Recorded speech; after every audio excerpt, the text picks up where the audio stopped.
शिक्षक भर्ती परीक्षा पेपर लीक मामले से खबर है जुड़ी हुई। जेडीए ट्रिब्यूनल कोर्ट में सुनवाई शुरू, जवाब किया गया पेश। जेडीए की ओर से जेडीए ट्रिब्यूनल कोर्ट में जवाब पेश किया गया है। ये बड़ी जानकारी आपको दे रहे हैं, जहां जेडीए की तरफ से जवाब पेश किया गया है। और अभिषेक सहयोगी हमारे साथ जुड़ गए हैं। अभिषेक, जानकारी दे।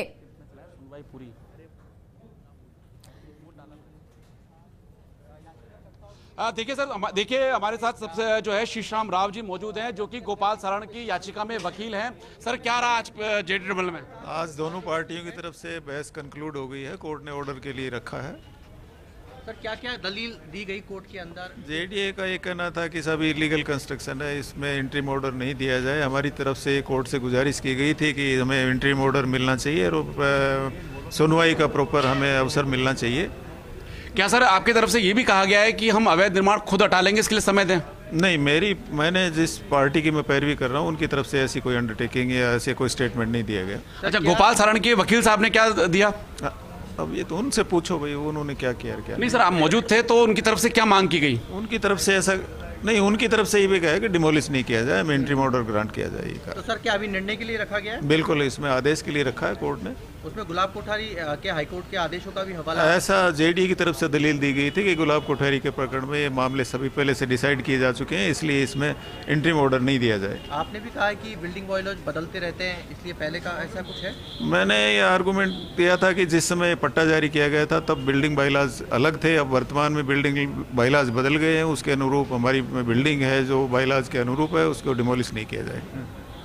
हमारे साथ है वकील शीशाराम, जो कि गोपाल सारण की जो याचिका है उसमें वकील हैं, और उनका एक बताया उन्होंने, और हमारे पास भी ये अपडेट है कि बहस पूरी हो चुकी है और फैसला जो है सुरक्षित रखा गया। कुछ ही देर में फैसला आ जाएगा, और फैसला आने के साथ ही अगर जेडीए के पक्ष में फैसला आता है तो जेडीए ने जो मकान है वहाँ पर भी एक्शन शुरू करने के लिए पूरी तैयारी कर रखी है। इसके अलावा अगर प्रभावित पक्ष अपने खिलाफ फैसला आने के लिए हाई कोर्ट में जाता है तो वहां पर भी केवियट दायर कर दी गई है। तो जेडीए हर मोर्चे पे तैयार है, और अब ये देखने वाली बात होगी कि कितनी जो है किस तरह का फैसला आता है। उम्मीद यही है कि फैसला जल्द आएगा, क्योंकि हाई कोर्ट के भी यही आदेश है कि जल्दी मामले का निस्तारण किया जाए, और इसीलिए ये तय है कि जल्द फैसला आएगा। और दोनों तरफ की बहस दी गई। जो जेडीए पक्ष की तरफ से जो कहा गया, जेडीए पक्ष के जो सीनियर एडवोकेट है हाई कोर्ट के अमित कुड़ी ने पैरवी करी। उन्होंने ये कहा कि जो हाई कोर्ट में जो गुलाब कोठारी प्रकरण है, जो कि काफी लंबे समय 10-12 साल चला, तो उसमें हाई कोर्ट ने अवैध निर्माण पर को गंभीर बताया। तो और वो मामला है। इसके अलावा ये मामला इसलिए भी गंभीर है क्योंकि ये मामला उन लोगों से जुड़ा हुआ है, उन आरोपियों से जुड़ा हुआ है जो कि पेपर लीक में शामिल हैं। तो उनका ये मकान है, तो उसमें ट्रिब्यूनल को उस हिसाब से सोचना चाहिए। तो ये सारी तर्क जो है, जो सारे तर्क है वो दोनों तरफ से दिए गए, और ये कहा गया कि किस तरह से अपने अपने तर्क जो दिए गए।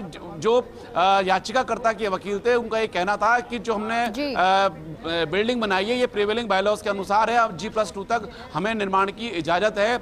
और उधर जेडीए पक्ष से भी ये कहा गया कि हम जो परमिसिबल है उसके अलावा नहीं तोड़ेंगे। तो इस तरह से अपने अपने तर्क दिए गए हैं। कुछ ही देर में फैसला आ जाएगा, और उसके बाद इस पूरे मामले में स्थिति स्पष्ट हो जाएगी। अभिषेक, ये जो बहस है वो कितनी देर चली? और क्योंकि अभी ये कहा गया वकील की तरफ से कि उन्होंने कहा कि बिल्डिंग बायलॉज नियम जो है वो बदलते रहते थे, उस वक्त जो थे उस हिसाब से है। अब ऐसे में कोर्ट की तरफ से क्या कुछ फैसला, क्योंकि अभी आना है हालांकि, लेकिन कुछ कहा गया है या अभी निर्णय का इंतजार किया जा रहा है?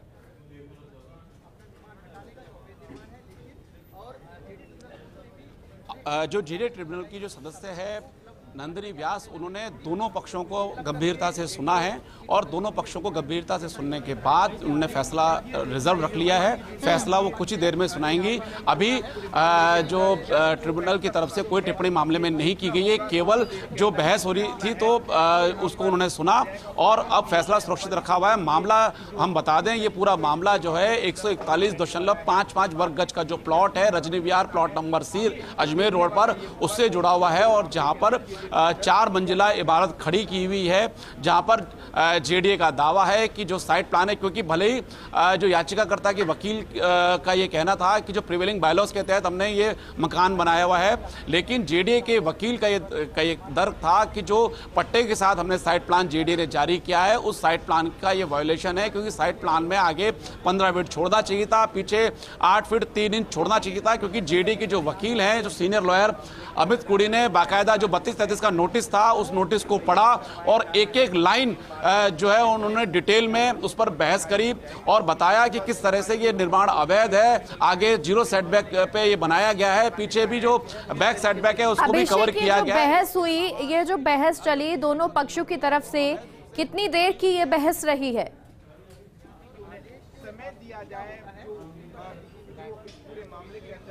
ये बहस करीब 35 मिनट चली, 35-40 मिनट ये बहस चली। जब ये बहस शुरू हुई तो उससे पहले जो इस पक्ष से के अलावा जो लोग खड़े हुए थे उनको बाहर भेज दिया गया, क्योंकि ये इतना इंपॉर्टेंट मामला हो चुका है, इतना जो है बड़ा मामला हो चुका है कि यहाँ जो ट्रिब्यूनल कोर्ट है वहाँ भीड़ लग गई थी, तो भीड़ को पहले निकाला गया, केवल उस केस से जो जुड़े हुए लोग थे वही वहाँ मौजूद रहे, बाकी पूरी भीड़ को वहाँ से निकाला गया। उसके बाद सुनवाई हुई, करीब 35-40 मिनट ये सुनवाई चली, दोनों तरफ से अपने अपने तर्क दिए गए और जो है ट्रिब्यूनल ने दोनों पक्षों को सुना और सुनने के बाद फैसला रिजर्व रख लिया है। फैसला कुछ ही देर में आ जाएगा और उसके बाद सारी स्थिति स्पष्ट हो जाएगी। ये जो पूरा मामला है, आज अगर जेडीए कार्रवाई करता है तो वाकई एक बड़ी कार्रवाई होगी, लेकिन ये पहला मामला नहीं है जब जेडीए ने शिक्षा माफिया के खिलाफ कार्रवाई की। इससे पहले जो रीट पेपर भर्ती मामले में जो अभियुक्त थे, रामकृपाल जो अभियुक्त था, उस रामकृपाल की सरकारी जमीन पर, कई बीघा सरकारी जमीन पर जगन्नाथपुरी त्रिवेणी नगर में कई बीघा पे जो है वो कॉलेज चला रहा था, कोचिंग चला रहा था, स्कूल चला था, तो उस जो पूरी इमारतें हैं उनको जेडीए ने नेस्तनाबूद किया था। वो कई बीघा में उसने सरकारी जमीन पे कब्जा कर रखा था। ये दूसरा मामला है जब जेडीए इस मामले में एक्शन ले रहा है और जब जेडीए के ध्यान में आया, सबसे पहले जो अधिगम कोचिंग सेंटर है उस पर कार्रवाई की गई, हालांकि वो किराए पर चलता था। तो जो विपक्ष है, जो भाजपा है, वो ये भी सवाल उठा रही है कि ये कार्रवाई जो है उस माफिया के खिलाफ नहीं है, ये कार्रवाई तो जो है किराए पर किराए पर कोचिंग सेंटर चला था, इमारत मालिक को नुकसान पहुंचाया गया। लेकिन जेडीए का अपना तर्क है कि ये कोचिंग सेंटर है और यहाँ पर इस तरह की गतिविधियां थी, इसलिए इसको ध्वस्त किया गया। अब जब उसके बाद जब ये संपत्ति भी सामने आई, 2 संपत्तियां जो है इन आरोपियों की सामने आई थी, एक रजनी विहार और एक जो नेमित सागर कॉलोनी में चित्रकूट में जो फ्लैट है वो सामने आया। उसी जब सामने आया उसके बाद जेडीए ने 2 टीमें बनाई, एक टीम ने रजनी विहार अजमेर रोड पर नापजोख करी, उसके बाद जो उसके अलावा जो दूसरी टीम है उसने जो फ्लैट है, जो ग्रुप हाउसिंग है, उसकी जांच पड़ताल करी। ग्रुप हाउसिंग की जांच पड़ताल में जो प्राइमो फेसा जो चीजें देखी तो उसमें कुछ भी ऐसा सामने नहीं आया, लेकिन जो प्रवर्तन शाखा है वो उसकी डिटेल जांच के लिए प्लानिंग सेल को लिखेगी ताकि और उसके डिटेल में जांच की जाए।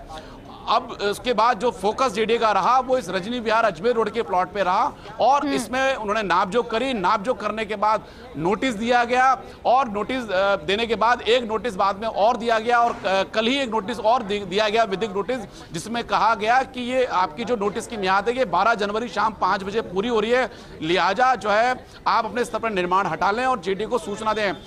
इधर कल फिर इस पे बहस हुई, लेकिन कल जेडीए को कोई नोटिस जारी नहीं किया था, तो जेडीए ट्रिब्यूनल ने एक पक्षीय आदेश जारी करते हुए ये कहा कि जेडीए आज 13 जनवरी तक किसी प्रकार की कोई तोड़फोड़ उस मकान में नहीं करे और जेडीए को आदेश भी दिए कि जो याचिका पेश की गई है इसके पर जेडीए जवाब पेश करे। जेडीए ने भी अपना लिखित जवाब आज पेश कर दिया। उसके बाद दोनों पक्षों के वकीलों की तरफ से यहाँ पर बहस हुई और बहस के बाद जो है फैसला सुरक्षित रख लिया गया है। थोड़ी ही देर में फैसला आ जाएगा और जहां तक मामला है, जो अवैध निर्माण का मामला है, जेडीए का दावा है कि ये केवल एक सामान्य साधारण अवैध निर्माण या साधारण मकान का मामला नहीं है। बार बार जेडीए की तरफ से यही कहा जा रहा है कि ये मामला वो है जिसमें प्रदेश के लाखों बेरोजगार युवा जो कि गांव से या दूसरे शहर से आकर पढ़ते हैं, किराए के मकान में रहते हैं, माँ बाप की गांठ की मेहनत की कमाई टैक्सपेयर का पैसा खर्च करते हैं, उनके सपनों से जुड़ा हुआ यह मामला है, जिसमें पेपर लीक के आरोपी है, उसका यह मामला है। तो उस लिहाज से जेडीए की तरफ से ये दावा किया रहा है कि ये मामला सामान्य नहीं है, ये एक अलग मामला है। तो इसमें अलग तरह की अप्रोच जेडीए ने रखी है। जी चलिए अभिषेक, आप नजर बनाए रखिएगा और जैसे ही फैसला आएगा आपसे अपडेट भी लेंगे, लेकिन फिलहाल के लिए बहुत बहुत शुक्रिया जानकारी के लिए।